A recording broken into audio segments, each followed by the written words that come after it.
Hello everyone. जैसे कि हमने आपको पहले ग्रीन रिवॉल्यूशन के ऊपर बताया था कि उसके जो फादर थे एम.एस. स्वामीनाथन ने इंट्रोड्यूस किया था हमारे फर्स्ट टाइम इंडिया में 1966 टू 67 में। उसके बारे में हमने बताया था शॉर्ट नोट। उसी तरह से हम आपको ये बता रहे हैं कि ग्रीन रिवॉल्यूशन के साथ साथ बहुत सारे रिवॉल्यूशन हमारे इंडिया में लिए गए थे during the 5 year plan.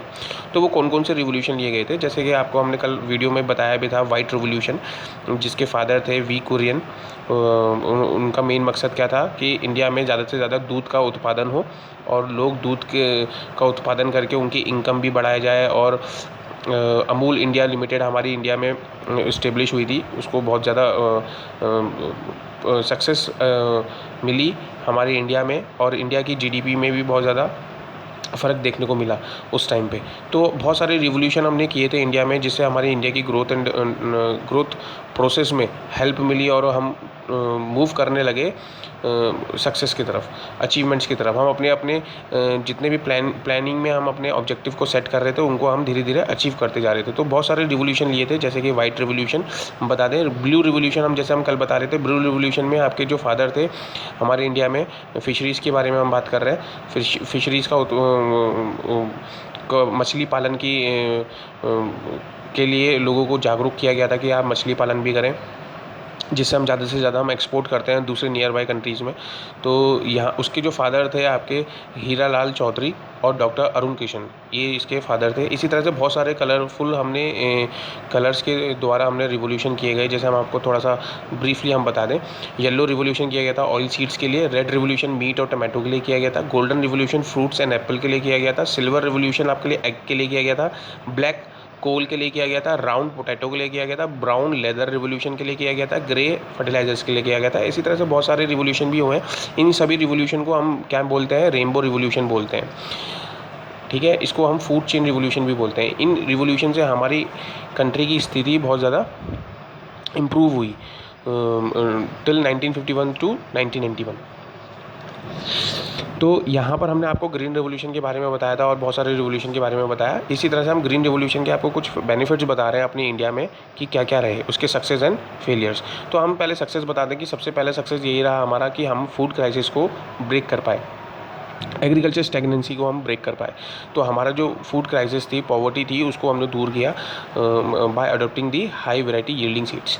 It help to increase the food production. दूसरा है आपका, it help to increase the employment opportunities. Employment opportunity लोगों की ज़रूरत पड़ी उसको खेती बाड़ी करने के लिए और उसके सोइंग करने के लिए। तो उसके साथ साथ हमारी एम्प्लॉयमेंट अपॉर्चुनिटीज़ भी बढ़ी।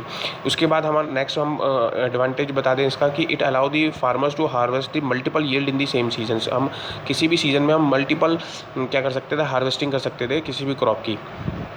तो ये सीड्स की अपनी एक खूबियाँ थी। तो ज़्यादा से ज़्यादा पैदावार कर सकती थी कम से कम ज़मीन में, और इसकी ये एक एडवांटेज है। नेक्स्ट है, it help to reduce the poverty in India. जैसे हमने आपको बताया एम्प्लॉयमेंट बढ़ रहा है तो पॉवर्टी गिरेगी, उसी का जस्ट अपोजिट हो गया। HYV seeds is suitable in any weather condition. यहाँ पर हमने कहा कि जो ये सीड्स थी किसी भी वेदर कंडीशन के लिए अपनाने में थी। कोई भी वेदर कंडीशन में इनको क्या कर सकते थे आप, इनका कल्टिवेशन हार्वेस्टिंग कर सकते थे, ज़्यादा से ज़्यादा क्रॉप का प्रोडक्शन हो सकता था, पॉसिबल होता है। नेक्स्ट है आपका, in the beginning of the year starting benefit of the green revolution restricted to the few states only. जैसे पंजाब, हरियाणा, गुजरात, मध्य प्रदेश, तमिलनाडु, आंध्र प्रदेश, ये सारे जो स्टेट्स हैं यहाँ पर ज़्यादा से ज़्यादा खेती बाड़ी की जाती है, पर हेक्टर में की जाती है। तो इनका फ़ायदा बस इन्हीं स्टेट्स में हो रहा, बाकी स्टेट्स क्या रहे, इनका फ़ायदा ग्रीन रिवॉल्यूशन का नहीं हो पाया। तो ये आपके कुछ एडवांटेज हैं। इसी तरह से आपको हम इसके डिसएडवांटेज बता रहे हैं, जो इसके फेलियर ग्रीन रिवॉल्यूशन के इंडिया में कैसे रहे। फेलियर रहे आपके, poor farmer can not be afford by high yielding variety seeds. ये थोड़े एक्सपेंसिव थे और इनको अपनाना पुअर फार्मर्स के बजट की बात नहीं थी, उनके हाथ में नहीं था।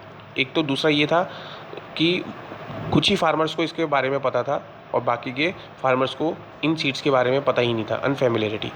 नेक्स्ट है आपका, high yielding variety seeds require large amount of fertiliser and pesticides which increase the cost of farming. ये जो सीड्स होती हैं इनको फर्टिलाइजर्स की बहुत ज़्यादा रिक्वायरमेंट होती है। बिना फर्टिलाइजर्स के ऑर्गेनिक फार्मिंग के द्वारा इन सीड्स का प्रोडक्शन नहीं बढ़ सकता था। तो ये एक इसकी डिसएडवांटेज रही है।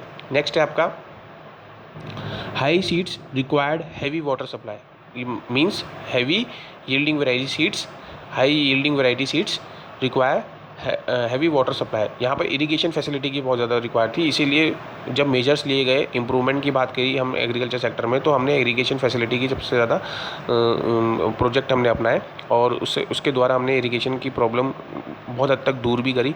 मगर ये जो थे जहाँ पर पानी की कमी नहीं होती उन स्टेट्स में, वहाँ पर ही ये सक्सेसफुल रहा। बाकी कुछ स्टेट्स में जहाँ पर पानी की सुविधा नहीं हो पाती थी, जो रेनफॉल के ऊपर ही डिपेंडेंट होते थे, वहाँ पर इसकी पैदावार नहीं देखने को मिली। दूसरा, it reduce the soil fertility, ये सॉइल की फर्टिलिटी ख़त्म कर देता है। यहाँ पर ये हुआ कि जो ये सीड्स होते हैं, जो क्वालिटी होती है सॉइल की, जो ताकत होती है, वो ख़त्म कर देती है। तो इसीलिए फार्मर्स क्या करते हैं, जब भी कोई क्रॉप करते हैं, हार्वेस्टिंग करते हैं या प्रोडक्शन करते हैं, तो उसके बाद 2-3 महीने के लिए छोड़ देते हैं, जिससे वो अपनी क्या करें, फर्टिलिटी सॉइल अपने आप में वापस में आ जाए। नेक्स्ट है, it is mostly for the production of wheat and rice only, other crops were not suitable. तो यहाँ पर ये था, ये जो सीड्स थे वो सिर्फ और सिर्फ गेहूँ और राइस के लिए ही सूटेबल थे, बाकी के लिए ये सूटेबल नहीं थे। नेक्स्ट है, benefit of high yielding variety seeds avail and enjoy by the big farmers only because of availability of land per hectare। उनके पास लैंड ज़्यादा होती थी बिग फार्मर्स के पास, तो उसका बेनिफिट जो सरप्लस होता था, मार्केट सरप्लस होता था, वो ही उठा पाते थे। स्मॉल फार्मर्स उसका फ़ायदा नहीं उठा पाते थे। नेक्स्ट है आपका एक्सटेंसिव यूज़ ऑफ मशीन। ये है कि ग्रीन रिवोल्यूशन में मशीन्स का उपयोग सबसे ज़्यादा होता था, लेबर का इस्तेमाल कम होता था। इससे ये दिक्कत हुई कि जो स्मॉल फार्मर्स थे, वो उनकी स्थिति ऐसी नहीं थी कि वो मशीन्स को ख़रीद सकें, तो इसीलिए यहाँ पर इसकी क्या है, लिमिटेशंस है। यहाँ तक हमने आपको चैप्टर ख़त्म कर दिया आपका एग्रीकल्चर सेक्टर के, हमने बारे में आपको बता दिया कि एग्रीकल्चर सेक्टर की मीनिंग क्या है, कैसी एग्रीकल्चर हमारी इंडिया के लिए बैकबोन है और बहुत इम्पॉर्टेंट है, और क्या क्या उसके प्रॉब्लम्स हमने पढ़ी, क्या क्या हमने मेजर्स लिए वो हमने पढ़े। और इसके ऊपर ये चैप्टर जो है, ये क्वेश्चंस बहुत इंपॉर्टेंट है, इसके ऊपर शॉर्ट नोट हमेशा ग्रीन रिवोल्यूशन के ऊपर हमेशा बोर्ड में पूछा जाता है। मेजर्स पूछे जाते हैं, प्रॉब्लम पूछे जाते हैं, कॉजेज़ एंड फैक्टर्स पूछे जाते हैं, क्या क्या रहे हैं। फीचर्स अगर आप बात करें तो इंडियन एग्रीकल्चर के आपको पता ही थी, हमने डिस्कस किए ही थे। तो ये चैप्टर है जो हमने आपको बताया। इसके बाद आपको नेक्स्ट चैप्टर बताएंगे।